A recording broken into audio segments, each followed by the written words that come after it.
we want to bring in Tennessee Republican Tim Burchett. Congressman, great to have you with us, my friend. Happy Sunday to you and yours. We're going to keep you busy till the Daytona 500 gets started a little bit later on today.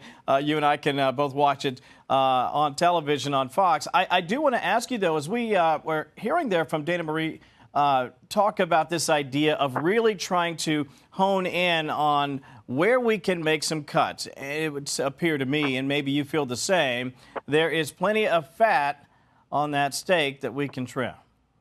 Yes, sir.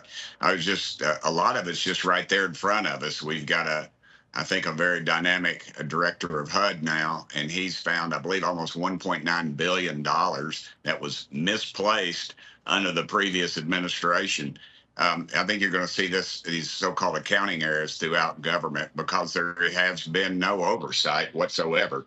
And if you look into the classifieds today in Washington, D.C., people are selling their homes, they're realizing. And the number one search out of the Washington, D.C. area, oddly enough, is criminal attorneys. So I think there's a lot going on. I think DOGE is happening. The president is right. He is correct. The Democrats are chasing their tail right now because all they can do is attack Elon Musk and these young folks. And I always point to these guns behind me as they make fun of these 20, 21-year-old kids, so-called kids. My dad was 20 or 21 years old when he took those off of dead Japanese soldiers that he killed in combat to save this world, the greatest generation. So, and all these so-called kids that we tend to demean are actually heroes. Yeah, no question about that. And listen, I don't know. There are a couple ways I want to go with this conversation, but before we get into some of the specifics about what we may learn about DOGE moving forward, can you understand, Congressman, why there are so many Americans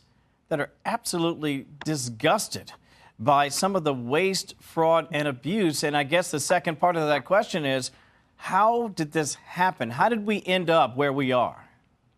Well, that's an excellent question.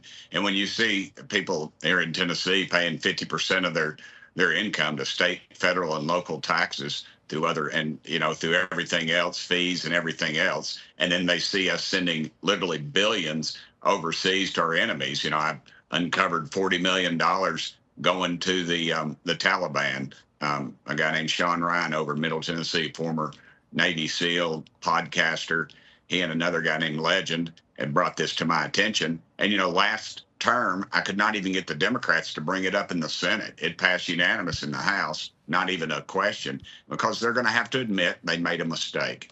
And they've continuously made a mistake, and they did it on purpose, is the worst part about it. And this graph that you're seeing, and that's 100% what it is. Yeah. I think you're going to see a paper trail come back to Washington, D.C., and that's why I think a lot of people are nervous, and you'll see a lot of retirements because they are stealing from the American taxpayer, and now they've got their hand caught in the cookie jar, and all they can do is attack Elon Musk. Well, thank you for calling it what it is. This is stealing, plain and simple. There has been a massive theft of the resources that the American people entrusted leaders in Congress to hang on to and to distribute on their behalf, and a lot of that money, frankly, was stolen. Let me share this real quick. I want to get your reaction before we wrap up. This is Democratic Senator Jack Reed. He claims that DOGE cuts are more or less being used to bail out the president's tax policies. Listen to this. I'll get your reaction on the other side. They just are looking for money for one reason, a tax cut. They want to fund a huge tax cut for the wealthiest Americans, and they will disparage all other Americans. They don't care because they're going to take the money and run. He says they're going to take the money and run, but I think most taxpayers feel like, listen, if I can get some of my tax money back, that's a pretty good idea. What say you?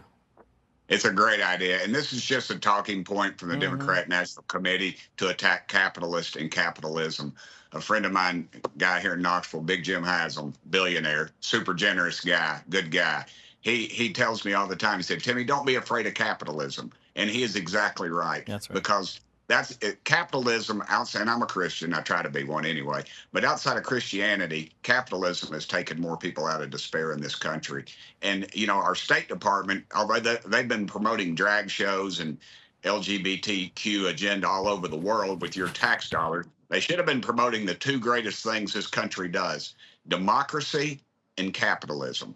Those are the two things we ought to be promoting, and that's what they're afraid of. And the Democrats again, the gravy train has been running on biscuit wheels too long, and it's running off the tracks. That gravy spigot is being turned off right now.